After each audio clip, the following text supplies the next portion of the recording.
On the floor was tough.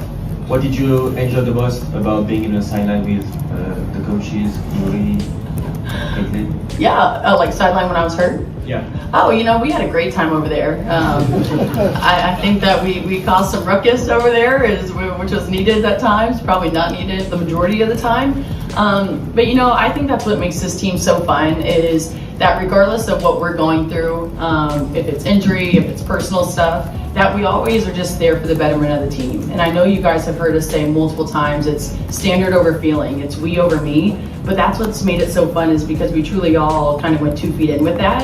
And sometimes that's what you need. When you're having a bad day of rehab or you got stuff going on, you just need your teammates to kind of lift you up. And so that's kind of what the bench mob was all about. We had a lot of fun. Of course, all of us hate being injured. Like, it just sucks being able to not do anything to help the team.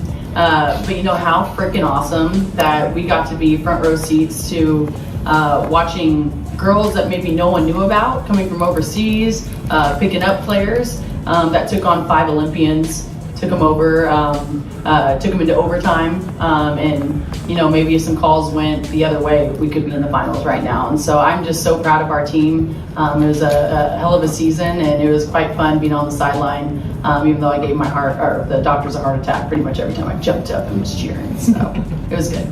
Kind of when it comes to getting going, you posted after Game 5. I knew you were going to say that. But we're coming for everyone next season. Is it your hope that you stay in Indiana and come back? I have loved being here, and I don't think that's news to anybody. I think that just being back in the Midwest and being around girls who you truly do love, like I've been in the league for 7 years and I've never been a part of a team like this. And so when you've been through this type of season together, when you're invested in each other's lives outside of basketball, of course you want to come back. I'm definitely going to be entertaining other teams, other offers, but my hope is that I've had a great time here and I'd like to continue that. But I also think with the new CBA, there's a lot on the line. And so I might be blonde, but I can't just not look at other opportunities. I'm going to be good today. I am, because I'm just tired of our league. They need to step up and be better. Our leadership from top to bottom needs to be held accountable. I think that there are a lot of people in the position of powers in the WNBA who they might be really great business people, but they don't know shit about basketball, and that's got to change. I said I was going to be good, and I just messed up. But I do. I think everyone's frustrated when NBA players from that side of things are reaching out to us, just like in awe of how terrible it is. Like, that's saying something. That is absolutely saying something when your counterpart is feeling bad for us because of how we're getting treated. I mean, come on. And that's from leadership. That's from, I'll just leave it there. From our leadership, it's just bad.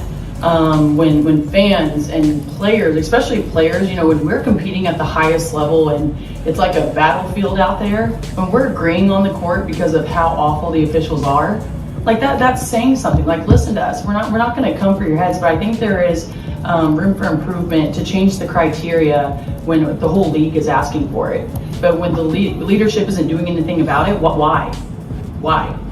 And so I think there's just frustration. The game's not fun to watch because everyone's just trying to kill each other, because that's how you're going to survive, or otherwise you get injured. I don't know. It just sucks. Our game is changing, and yeah, we want it to be physical, but at the same time, like, you still want to watch good basketball, and when they can't get that under control, it's not fun. We're obviously still under contract with the team, but this team, the whole league, there's so much uncertainty with free agents like abound.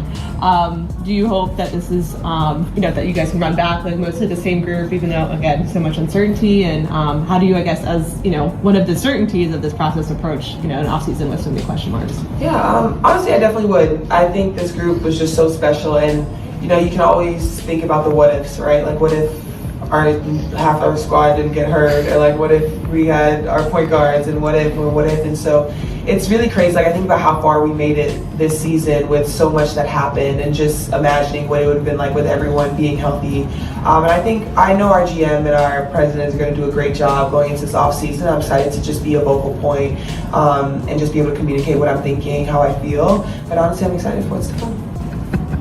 Natasha, as players kept going down, what did ultimately that bench mob become for you? They were constantly feeding into players that could have just sat back, but constantly were pouring into you guys throughout the year. Our bench ball was amazing. They kept the energy going. CC told me with the Black Forces and Brother Black Forces, that was amazing right there. But I give credit to our bench mob. They without them, I feel like we probably wouldn't be where we at because they, like you said, they poured so much into us, and we also poured into them as well. And they also kept the energy going for us. And they always make sure that what they see on the floor, and we come up the floor, they tell us like, this is what we see right here, and this is what you probably need to do next time you on the floor. So I give credit to our bench mob and also the player that was coming off the bench that was always ready for us. So they did a really amazing job. Natasha, what team or player brought out the absolute best thing out of you this season? This team, the Fever did, for real. They really brought out the veteran out of me, the leadership, being more vocal. Because I've been on multiple teams, but this group right here is completely special. Me just leading this team, they also followed. And that's one thing I didn't have to beg and say it over and over again to my teammates. They listened and they just did what they needed to do when I tell them what to do. So this is the most special team and special group that I've been on. Jennifer, go ahead. Hey, Aliyah. Hi. If you could send one message to the league about the Fevers going into next season, what would it be? One message to the league about the Fever? Yes. Be ready. Be ready. I think this year we showed a lot about what we're capable of, and we didn't even have our full squad at full strength. And so that's it. Be ready. Oh my gosh, Free agent, having an off season ahead of you. There's obviously uncertainty across the board, across the league. Have you put any thought into what you think you might wish for 2026 for yourself, whether you'd like to be back or anything along those lines? I hope we got a league. So I hope that when it's all said and done, we can, have a season period for all the girls, for every person that's, aspirations to be in the league and be the W. I think for one, that's the start, being on the same page with that, bless you. Being on the same page for that and kind of just, making sure we have a league to start. No matter what happens, having a league is kind of big for us. I think individually for me, I'm gonna take my time, figure out what my family needs. Losing a parent is a big shift. And so, I take in consideration how my mom feels now. I take in consideration how my siblings and, my intermediate family. My dad's mom is still alive, my grandmother, and so that's big for me. And so, family is big for me. And so I think talking to them and figuring out what's best for us and for what I need internally is always going to be important. And I think that takes time. But I will say to Indiana Fever, 8 years, it's going to be a lot to talk about because I have so much love and so much aspiration for this place. And I think when the time is right, the great conversations will be had. But Indy is my second family and everything I've been through the last 8 years. I don't think Indianapolis, Indiana. I don't think there's any other place that was greater for me, the growth and all that. So I think the right conversations will be had. And when it's time, I guess we'll all know.